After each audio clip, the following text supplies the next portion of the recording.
భారత ప్రధాన న్యాయమూర్తి భూషణ్ రామకృష్ణ గవాయ్పై నిండు న్యాయస్థానంలో ఆయన విధి నిర్వహణలో ఉండగా జరిగిన బూటుదాడి అత్యంత ఆందోళనకరమైంది. దీని మీద దేశంలో ఆశించిన స్థాయిలో నిరసన వ్యక్తం కాలేదు. ముఖ్యంగా రాజ్యాంగ రక్షణ బాధ్యత గల ప్రభుత్వం నుంచి, పాలకపక్షం నుంచి తగిన స్థాయిలో ఖండన వెల్లడి కాలేదు. ఈ దాడి చేసిన లాయర్ రాకేష్ కిషోర్ సనాతన ధర్మాన్ని ప్రస్తావించారు. దానిని కాపాడడమే తన దాడి ఉద్దేశమని స్పష్టం చేశారు. నేడు దేశాన్ని పాలిస్తున్న వారు అదే ధర్మానికి అండగా నిలబడిన వారు కావడం ఇక్కడ గమనించవలసిన విషయం.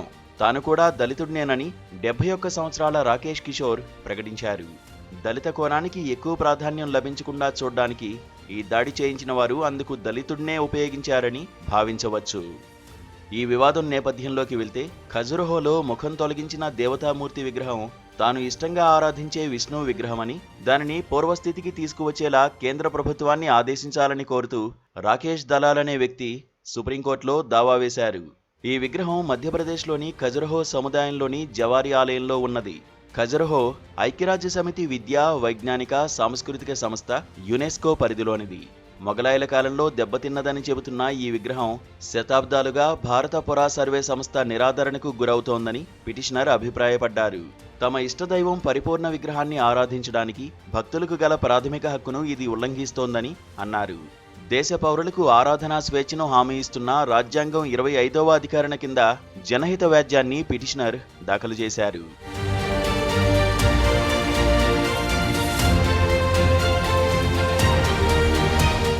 దీనికి సమాధానంగా ముఖం కోల్పోయిన పురాతన విగ్రహాన్ని అలాగే ఉంచవలసిన బాధ్యత తమపై ఉన్నదని, దాని స్థానంలో కొత్తదానిని చేర్చడం పురా సంపద పరిరక్షణ నియమాలను, ఆ మేరకు గల అంతర్జాతీయ వారసత్వ నిబంధనలను ఉల్లంఘించడమే అవుతుందని ఏఎస్ఐ స్పష్టం చేసింది.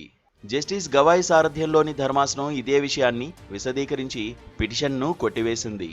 దీనిని ప్రజా ప్రయోజన వ్యాజ్యం అనడానికి బదులు ప్రచార ప్రయోజన వ్యాజ్యం అని జస్టిస్ గవాయ్ వ్యాఖ్యానించారు.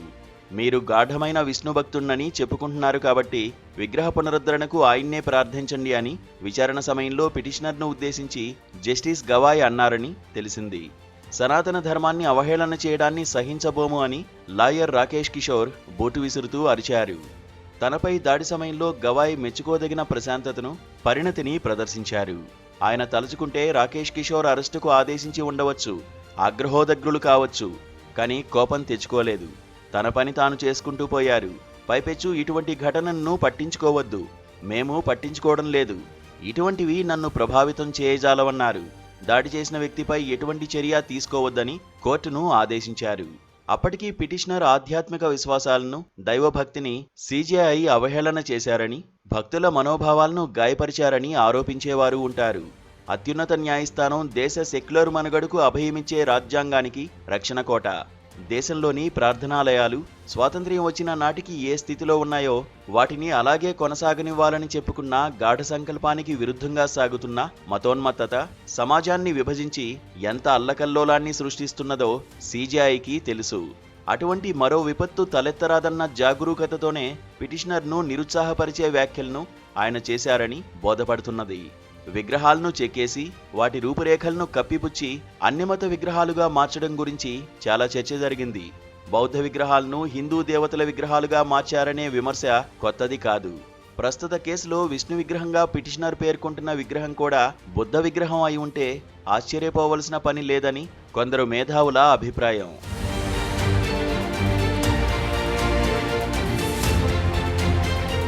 ఈ కేసులో పిటిషనర్ తన వాదనకు మద్దతుగా పేర్కొన్న రాజ్యాంగాధికరణ 25 గురించి చూద్దాం. ఎటువంటి విశ్వాసాన్నన్నా కలిగి ఉండే స్వాతంత్ర్యాన్ని భారత పౌరులకు ఈ అధికరణ ఇస్తోంది. అలాగే శాంతి భద్రతలకు భంగం వాటిల్లని రీతిలో తన మతాన్ని అవలంబించే, దానిని ప్రచారం చేసుకునే స్వేచ్ఛను ప్రసాదిస్తున్నది. భారత రాజ్యాంగం 49వ అధికరణ జాతీయ ప్రాధాన్యం గల విగ్రహాలు, కళాఖండాలు, స్థలాలు మున్నగు వాటిని కాపాడే బాధ్యతను ప్రభుత్వంపై ఉంచుతున్నది. తవ్వకాల్లో ఇతరత్రా లభించిన విగ్రహాలను దొరికిన వాటిని దొరికినట్టు భద్రపరచవలసిన బాధ్యత ఇందులో ఇమిడి ఉంది. వాటికి ఎటువంటి మార్పులు చేసినా సిజేఐ అన్నట్టు దానివల్ల వాటి సాధికారత దెబ్బతింటుంది. ఇది ఆర్టికల్ 49కి విరుద్ధం. సర్వమత సమానత్వాన్ని కాంక్షించే రాజ్యాంగాన్ని విఫలం చేయించడానికి బీజేపీ పడుతున్న తాపత్రయం తెలిసిందే. సనాతనం కుల వ్యవస్థను పెంచి పోషించిందని, మెజారిటీ ప్రజలను శారీరక శ్రమకు పరిమితం చేసి వారిని, స్త్రీలను విద్యకు, జ్ఞానానికి దూరంగా ఉంచిందని, సామాజిక న్యాయవాదులు స్పష్టం చేస్తుండగా సనాతనవాదులు అది ఎలా అబద్ధమో చెప్పలేకపోతున్నారు. కుల వివక్ష, స్త్రీలపై అణచివేత అంతరించి దేశం ముందుకు పోవాలంటే సనాతనం వెనకడుగు వేయాలి. దానిని కాపాడుకోవాల్సిన అవసరమేమిటో సనాతనవాదులు చెప్పలేకపోతున్నారు. దానికి బదులు ప్రగతివాదులపై దాడులకు సమకడుతున్నారు. జస్టిస్ గవాయ్ ఇటీవల వియత్నాంలో ఒక సభలో మాట్లాడుతూ కింది కులంలో పుట్టిన తాను రాజ్యాంగం వల్లనే సమానత్వాన్ని చవిచూసి పైకి వచ్చానని చెప్పుకున్నారు. ఇంతకాలానికి సనాతనాన్ని పునరుద్ధరించాలని కోరే శక్తులది పైచేయి అయింది.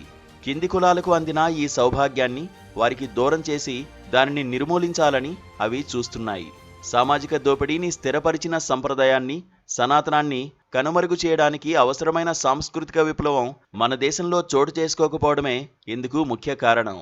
చైనాలో మావో తెచ్చిన సాంస్కృతిక విప్లవాన్ని ఎవరు ఎన్ని విధాలుగా విమర్శించినా అది తీసుకొచ్చిన సామాజిక చైతన్యాన్ని గుర్తించకుండా ఉండలేం.